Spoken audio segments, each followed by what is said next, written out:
Hello everyone, welcome to Easy Knowledge.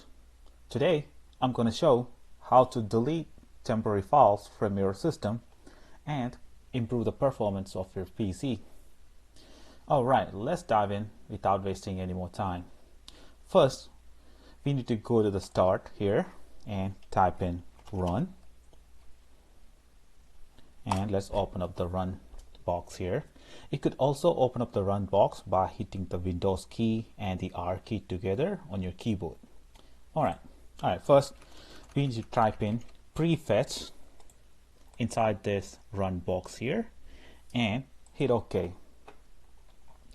Alright, that will open up this window right here. We need to select everything inside this window and right click and hit the delete button to clear this box.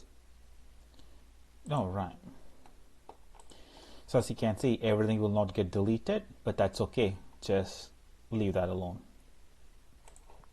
Alright, next, again we need to go to the start button and type in run again, and this time we are going to type in temp, T-E-M-P, temp, and let's hit enter, and that will open up this window right here. And again, let's select everything and right click and hit the delete button.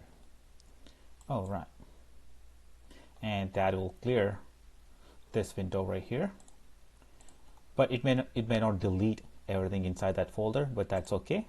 And let's close that out, and again let's go to start and type in run,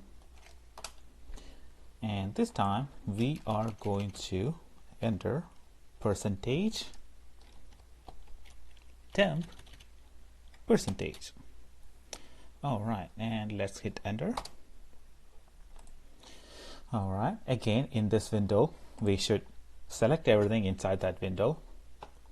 As you guys can see, I don't have a lot inside this window. It is because I recently deleted everything inside my folder here. That's why you guys are not seeing a lot of files inside this folder, but you guys might have, quite a lot more than that I have here. So let's select everything, right click and hit delete, and all right, that will delete everything inside that folder. All right, that's how you delete temporary files from your system. All right, thank you everyone.